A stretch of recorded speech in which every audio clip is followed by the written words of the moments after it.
Beauty parlour ഉടമ ഷീല സണ്ണിയെ വ്യാജ ലഹരി കേസിൽ കുടുക്കിയ നാരായണദാസിനെ സുപ്രീം കോടതി ജാമ്യം നിഷേധിച്ചു.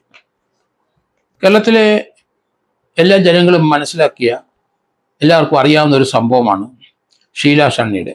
ചാലക്കുടിയിലെ ആ പാവപ്പെട്ട സ്ത്രീ ഒരു ബ്യൂട്ടി പാർലർ തുടങ്ങി അവിടുത്തെ അതിൻ്റെ വേതനം കൊണ്ട് കഴിഞ്ഞു വരുന്ന സ്ത്രീയാണ്.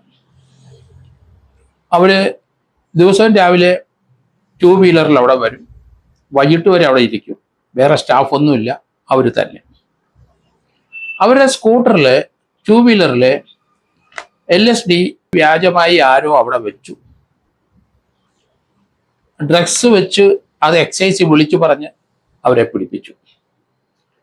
തൃപ്പൂണിത്തുറക്കാരൻ നാരായണദാസാണ് എക്സൈസ് വിളിച്ചു പറഞ്ഞത് ഇവര് ഡ്രഗ്സ് കടത്തുകാരിയാണ്, ഇവര് ഷീല സണ്ണി ബ്യൂട്ടി പാർലർ നടത്തുന്ന താഴെ അവരുടെ സ്കൂട്ടർ വെച്ചിട്ടുണ്ട്, അതിനകത്ത് ഡ്രഗ്സ് ഉണ്ട്. എക്സൈസുകാർ ചാലക്കുടിയിൽ നിന്ന് അവിടെ വന്നു, അവർ ഓഫീസ് മുഴുവൻ റെയ്ഡ് ചെയ്തു. അതിനുശേഷം അവർ രണ്ടാമത് അവരുടെ 2 വീലർ റെയ്ഡ് ചെയ്തു, അതിനകത്ത് LSD കിട്ടി. അവരെ അറസ്റ്റ് ചെയ്തു.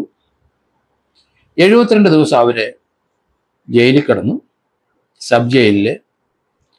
അവരെ ജില്ലാ കോടതിയിൽ അവരെ റിമാൻഡ് ചെയ്തു, ജാമ്യം നിഷേധിച്ചു.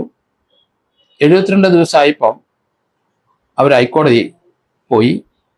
അന്നേരം ഈ LSDയുടെ റിപ്പോർട്ട് വന്നു, അത് ഒറിജിനൽ LSD അല്ല, ഒറിജിനൽ ഡ്രഗ്സ് അല്ല, വ്യാജമാണ്.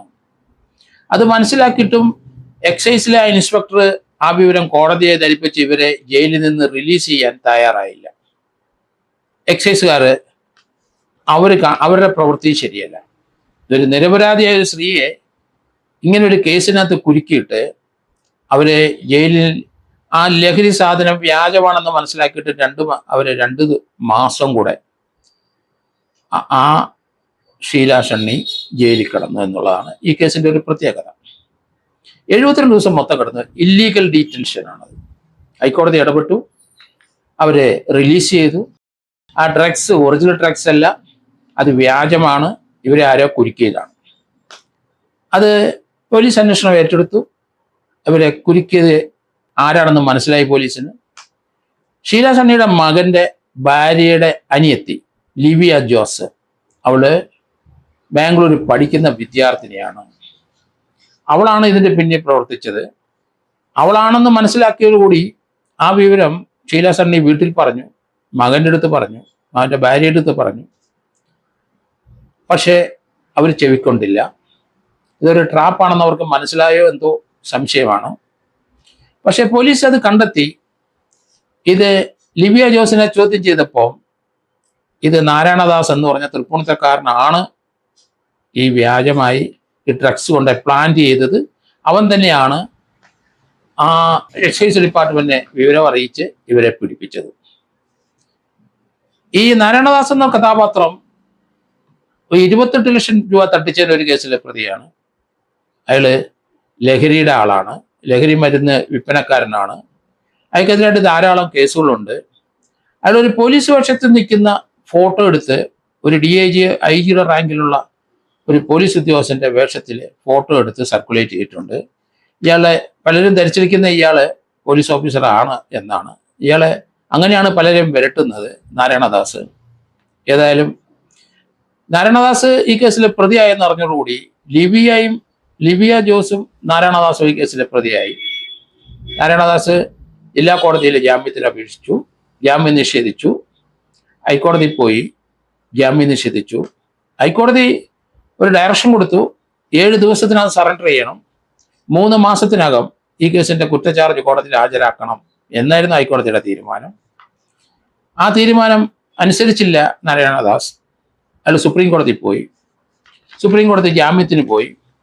അവിടെ ഏറ്റവും പണച്ചെലവുള്ള, ഏറ്റവും കൂടുതൽ പണം വാങ്ങുന്ന വക്കീലന്മാരുടെ നിരയിലുള്ള R ബസന്ത് എന്ന അഡ്വക്കേറ്റും സുൽഫിക്കർ അലി എന്ന അഡ്വക്കേറ്റുമാണ് നാരായണദാസിന് വേണ്ടി സുപ്രീം കോടതിയിൽ ഹാജരായത്. അവിടെ ജാമ്യം ലഭിച്ചില്ല, നിഷേധിച്ചു. 72 മണിക്കൂർ പോലും ജയിലിൽ കിടക്കാത്ത നാരായണദാസിന് ജാമ്യം കൊടുക്കാൻ കഴിയില്ല എന്നാണ് ജസ്റ്റിസ് വിക്രം നാഥ് പറഞ്ഞത്. 72 ദിവസം നിയമവിരുദ്ധമായി ജയിലിൽ കിടന്ന പാവം പിടിച്ച ഒരു സ്ത്രീ ഷീല സണ്ണി, അവർ രണ്ടാമത് താൻ നിരപരാധിയാണെന്ന് കണ്ട് അവർ വീണ്ടും ആ ബ്യൂട്ടി പാർലർ തുടങ്ങാനൊരു ശ്രമം നടത്തി. ആളൊന്നും വന്നില്ല, പരാജയപ്പെട്ടു, സാമ്പത്തികമായി തകർന്നു. അവരിപ്പം ചെന്നൈയിൽ ഏതോ ഒരു കടയിൽ പോയി നിൽക്കുകയാണ് നിത്യവൃത്തിക്ക്, വേറെ മാർഗമില്ല. അതാണ് അവരുടെ ഇന്നത്തെ അവസ്ഥ. ഒരു നിമിഷം കൊണ്ട് അവരെ തകർത്ത് കളഞ്ഞു ലിബിയ എന്ന അവരുടെ മകന്റെ ഭാര്യയുടെ സഹോദരി. അവര് നാരായണദാസ് എന്ന് പറഞ്ഞ ആളുമായിട്ടുള്ള ബന്ധത്തിലാണ് ഇത് ചെയ്തത്. എങ്ങനെയാണ് ആ ബന്ധം വന്നതെന്ന് പോലീസ് കണ്ടെത്തണം.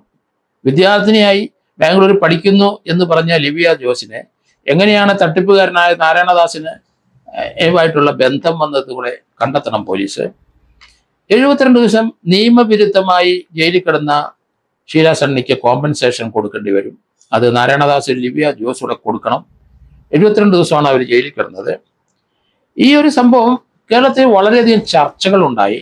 ഒരേ വീട്ടിലെ അംഗങ്ങൾ തമ്മിലുള്ള സ്പർദ്ധ മൂലം അതിൽ ഒരു വ്യക്തിയെ കള്ളക്കേസിൽ കുരുക്കുന്ന രംഗമാണ് നമ്മൾ കണ്ടത്. സുപ്രീം കോടതി ജസ്റ്റിസ് വിക്രം നാഥ് കൃത്യമായി പറഞ്ഞു, 72 മണിക്കൂർ പോലും കിടക്കാത്ത ഒരുത്തനാണ് നിങ്ങൾക്ക് ജാമ്യം തരാൻ ഒക്കില്ല, ഒരു കാരണവശാലും തരാനില്ല. അതിന് സ്വപ്പം സമയം കൂടെ ആവശ്യപ്പെട്ടത് സമയം തരാൻ ഒക്കില്ല, എത്രയും പെട്ടെന്ന് സറണ്ടർ ചെയ്യണം, അതിനുശേഷം കേസ് പെട്ടെന്ന് ഡിസ്പോസ് ചെയ്യണം, കേസ് പെട്ടെന്ന് ചാർജ് ഷീറ്റ് കൊടുത്ത് ട്രയലിൽ കൊണ്ടുവരണം എന്നാണ് സുപ്രീം കോടതിയും പറഞ്ഞത്. പ്രശസ്തരായ 2 വക്കീൽ ഹാജരായെങ്കിലും അതൊന്നും സുപ്രീം കോടതി ചെവിക്കൊണ്ടില്ല. കാരണം നിരപരാധിയായ ഒരു സ്ത്രീയെ ഒരു വ്യാജ ലഹരി മരുന്ന് കേസിൽ കുരുക്കി 72 ദിവസം സബ് ജയിലിൽ പാർപ്പിച്ചവരാണ് ആ നാരായണദാസും ലിബിയ ജോസും.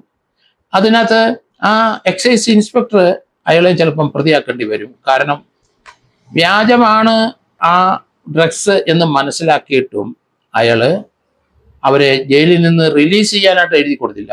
അപ്പം തന്നെ ആ ഫോറൻസിക് റിപ്പോർട്ട് ഇത് വ്യാജമാണെന്ന് കിട്ടിയ അതേ നിമിഷത്തിൽ തന്നെ അയാൾ സത്യസന്ധനായ നല്ലൊരു ഉദ്യോഗസ്ഥനാണെങ്കിൽ അപ്പോൾ തന്നെ അവരെ റിലീസ് ചെയ്യാനുള്ള ഓർഡർ ആ കോടതി റിമാൻഡ് ചെയ്ത കോടതി കൊടുക്കണമായിരുന്നു. അതിന് 2 മാസം കഴിഞ്ഞ് ഹൈക്കോടതിയുടെ ജാമ്യത്തിന് പോയ സമയത്ത് മാത്രമാണ് ഈ കാര്യങ്ങളെല്ലാം വെളിയിലാകുന്നത്. അതുവരെ അയാൾ മിണ്ടാതിരുന്നു. അയാൾക്കെതിരായിട്ട് ഡിപ്പാർട്ട്മെന്റ് നടപടിയല്ല.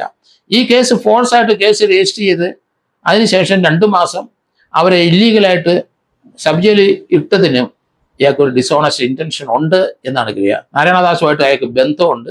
അതുകൊണ്ട് 3 പേരെയും പ്രതിയാക്കിക്കൊണ്ട് വേണം മുന്നോട്ട് പോകാൻ.